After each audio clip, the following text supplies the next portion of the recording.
The last one was lucky. What's up guys, Jason here with 5th Degree Outdoors. Today we are shooting at the Grantsburg Rod and Gun Club in Grantsburg, Wisconsin. These matches are put on by Mitch and Amy Tromberg, and they do a fantastic job with their monthly course of fire. This month there was actually a guest match director, Aaron Garvey. Mitch threw out the challenge. If anybody wanted to try and design a course of fire, he would kind of help you out. Aaron stepped up and I think he did a great job. It was a fun course of fire.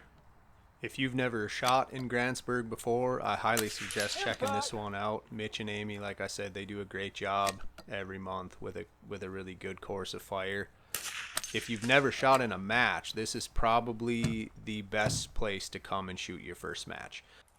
Everybody that shoots here is super helpful. It's actually where I shot my very first match. Actually my first 3 matches, and everybody that goes here, there's some very top level shooters that go here, and you will get some very good free coaching. I guarantee it. At the end of the video I'm going to put Mitch's safety brief, which happens at the beginning of the match, but I'll put it at the end if you want to watch it. I think Mitch does a great job laying out the rules. He's very consistent with it. It's a great reference if you want to check out kind of what's expected at a match as far as safety wise. Alright, so I'm going to stop talking here, but the timing worked out that you're going to watch me shoot a wrong target and you will hear no impact call. And then I have to realize what I just did wrong, and then I have to engage the next target in the sequence. So I was supposed to shoot the far small and I shot the near small. This is where having a dope card on the side of your rifle can help, because I can realize what I did wrong, reference that dope card, and then get back on track shooting the correct sequence of targets.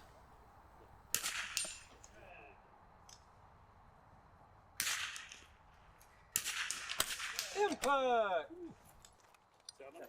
The last one was lucky. Okay, so I don't plan on doing a voiceover for every single stage.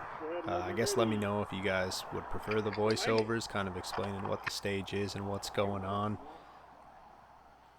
I'm making these videos to hopefully help other people get into the sport, maybe help along the way. I do want to make kind of a series of videos that's going to be the tips and tricks that I've kind of learned in the year and a half, I guess, I've been shooting these matches. I just want to try and help people out. There's a couple things, once you learn them, I tell you what, it makes a huge difference. One of them right off the bat is the balance of the rifle. As you can see on this stage, when I put my rifle on that bag, it's pretty darn steady, and that's because it kind of balances itself. It's pretty much just sitting on that bag. I do have to touch the gun, and I do have to make some sort of inputs to the firearm in order to get it to point and to aim where I want it to. But for the most part, it's just kind of resting there, and that is how you get super stable. When I shot my first match, my rifle did not balance well at all, and I was extremely shaky, and I was like, how in the heck are these people hitting these targets? The more weight I added to the front of the rifle and the better it balanced, the better and more steady that I got.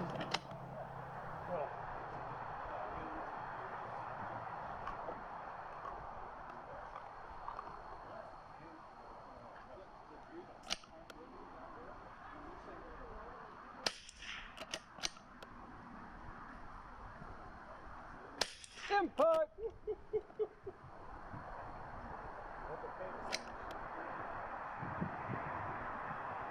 Impact! Impact! 11.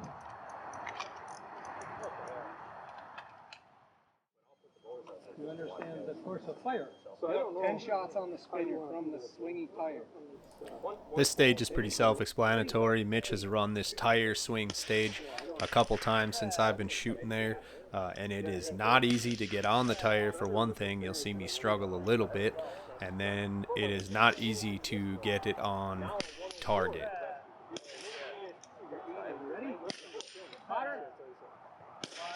Yep. I got it. You can call these with a naked eye. Water ready. Stand by. Engage. You'll see I wanted to put my bag on the front of the tire and just shoot like that, which is usually a super stable position for me. The reason I didn't do that and I had to readjust was because my muzzle was very close to the tire. One of the rules is if you shoot the prop, that is a match DQ. So I did not want to accidentally shoot the tire, so I had to kind of get in a different position.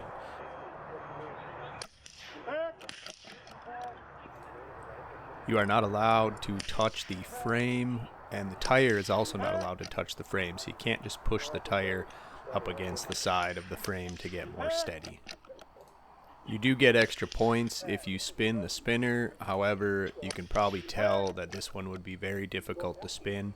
So on a stage like this, you're better off just to make good shots, which you see me drop one there because I was going a little too fast. But make good shots, good presses, get your 10 impacts.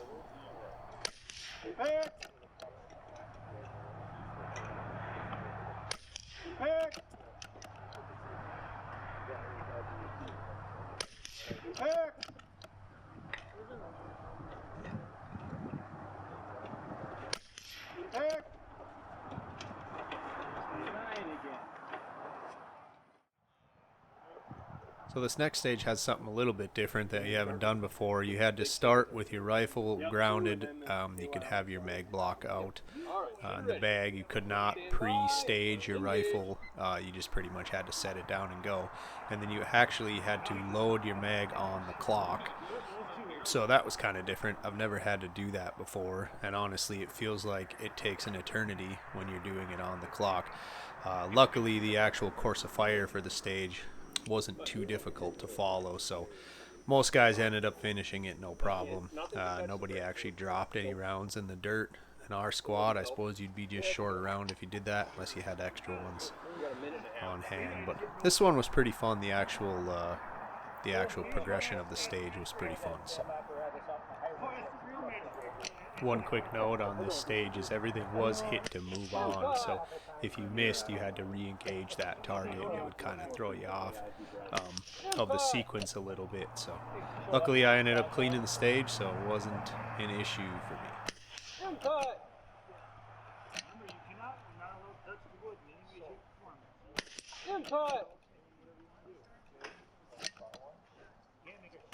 Input!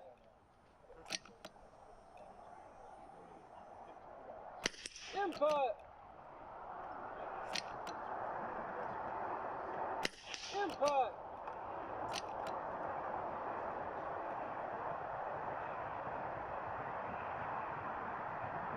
Input! Input!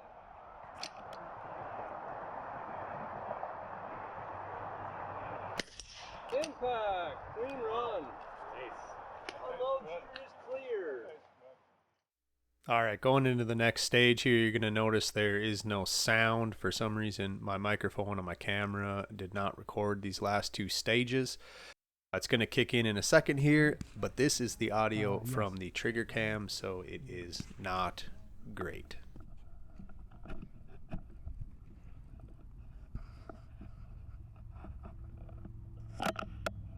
This was probably my favorite stage of the day. One, I shot it really well, so I guess that's an easy call. But two, I kind of like stages where the target engagements are maybe a little easier, but there's more positions. I like being able to practice building positions and then honestly not having to worry about which target I'm supposed to shoot. This was just near far from every position, so that's pretty easy to remember.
Okay, so we're going into the last stage of the day here, which actually was the time stage. So there's always a time stage so that if two people drop the same amount of shots or essentially tie on all of the other ones, or and this one too, I guess, the faster time would win.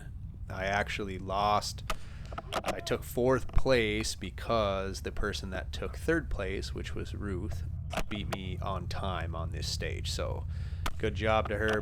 I pretty much always, on time stages, I am more focused on making impacts than I am about going fast. You're much better off to take a little more time and get all of your impacts than you are to try to go fast and drop a round.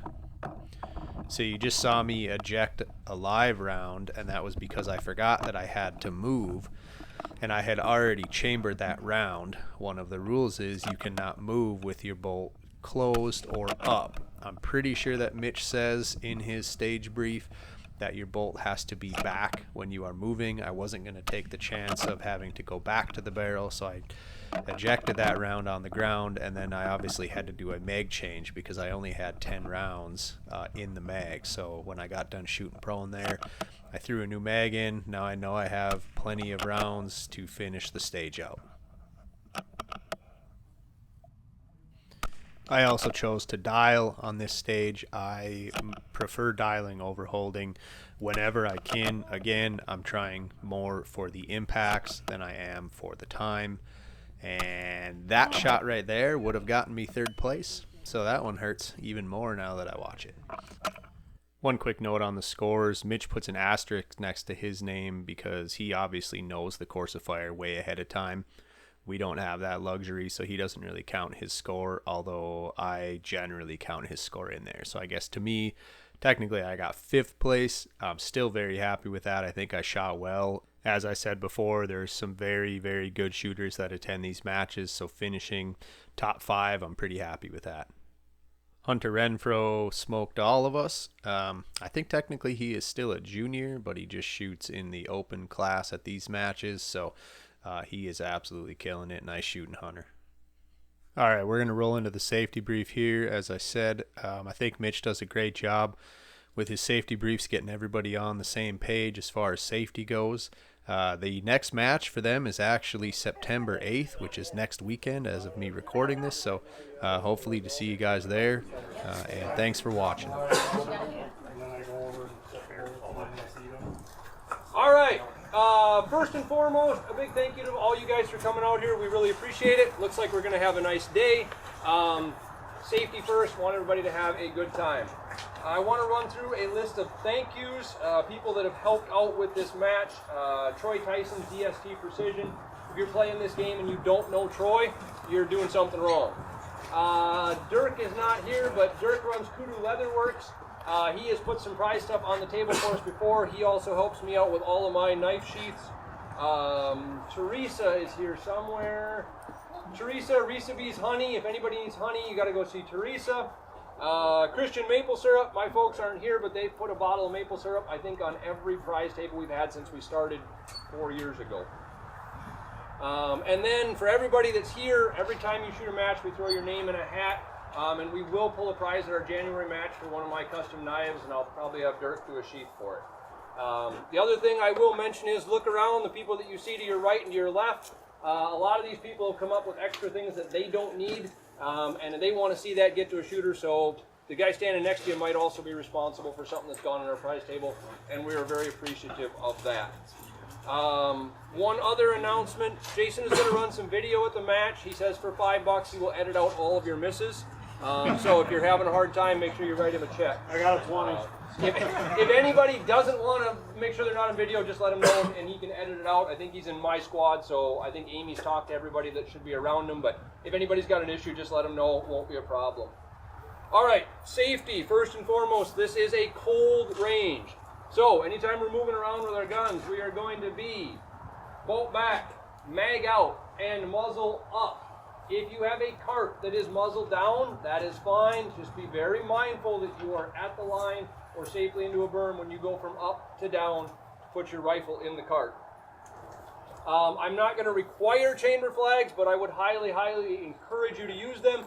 If you don't have one and you need one, Amy probably has a stash. I'm more than happy to give you one. Things that will get you sent home. We'll just get this out of the way with. Flagging or sweeping. If your muzzle points at anybody, that's the shooter next to you or yourself, that is a match DQ. All right? If we are seeing muzzles up all the time, it's not going to be a problem.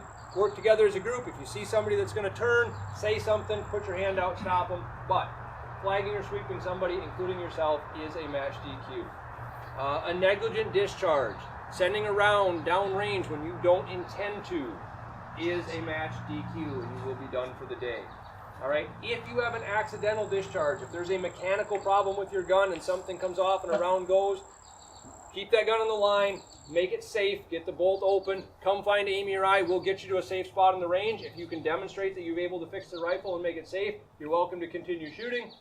If we can get that gun cleared and it goes in your vehicle and you want to grab one of our loaner guns, that is fine by me. We want to see everybody back on the line shooting. So if you have gun problems, come find one of us. We will give you a hand with it. On that note, I fully support your Second Amendment concealed carry rights. However, I just said if you sweep somebody with a rifle or with a firearm, you're going to be going home for the day. There's about no way to carry a pistol on you that when you get in these positions, you're not going to flag somebody. So, for the sake of the match, lock them in your vehicle. As soon as the match is over, you're welcome to put them back on. When we are moving around on our stages, we are going to be bolt back.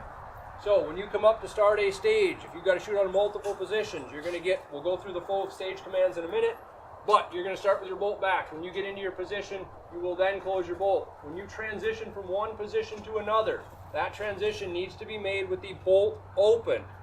Any semi-auto shooters out here today? Just one.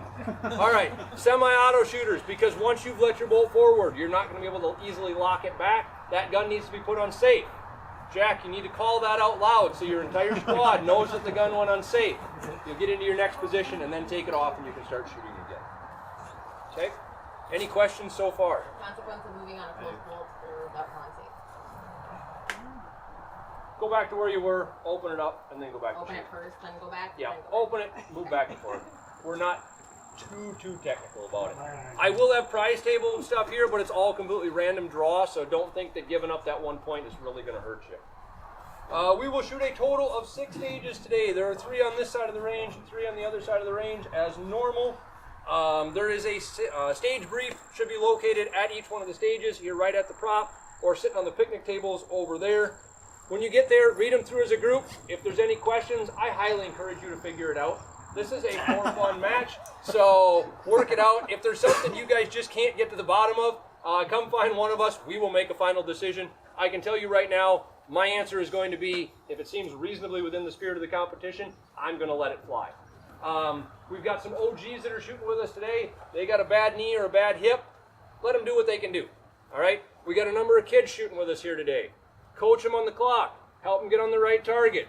Call that miss just to the right so they can get back on it. Anything we can do to make sure that they have a good time and are successful. You're experienced shooters like Jack. Let him put all 10 of them in the dirt at the wrong target and nobody says a word. All right? All right, I got 40. Speaking of the course of fire, we had a guest MD that wrote this course of fire and helped with it. So you can come on up here, buddy. I gotta come on up. So last month I put it out there that if anybody wanted to give a hand or wanted to take a swing at trying to do this, they were welcome to. Aaron said, hey, I'll take a shot at it. So he wrote a course of fire, sent it to me. We made some minor tweaks to it, but this is his doings. If you like it, let him know. If you hate it, take it easy on him, okay? Let me know. No, we've looked at it. It should be good, guys.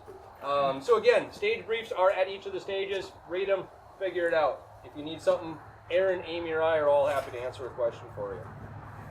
As far as our shooting on the stages, when you come up, after you've read your brief and everybody's got their things ready, you are going to get asked, shooter, do you understand the course of fire? That is your chance to ask any last-minute questions. You acknowledge, yep, I understand. You're going to get told load and make ready.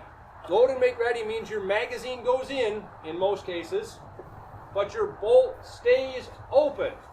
All right, magazine in, but bolt stays open. There is one stage that has a different starting procedure than mag in, bolt back. It is clearly called out in the stage brief for you. Once you're loaded and ready, your spotter's ready, you're going to get told stand by and engage. Engage is when your time starts. You will build your position on the prop. Again, bolt stays open until you're on the prop, face on the gun.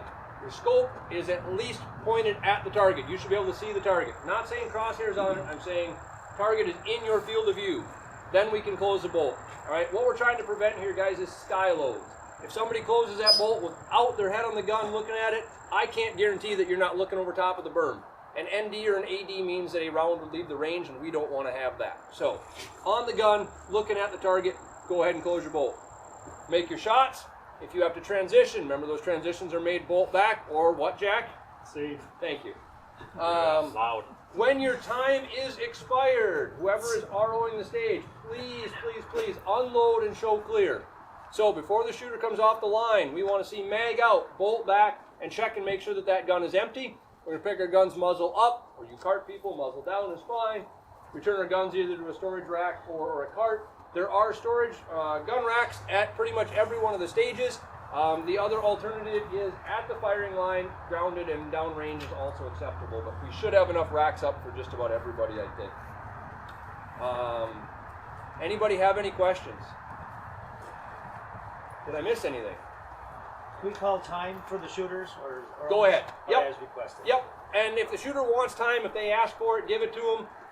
If you want to give them as a squad, work it out. If you want to give them a 1 minute and a 30-second, that's fine. Shooter, do know if you say, hey, what's my time? That RO who might be on glass has to now look down at the clock. So don't say, what's my time, and then pull the trigger and expect to get that impact. We can argue about it later, but be conscious of what you're asking for on time. But yep, calling time is no problem. Anything else? Ruth, did I miss anything?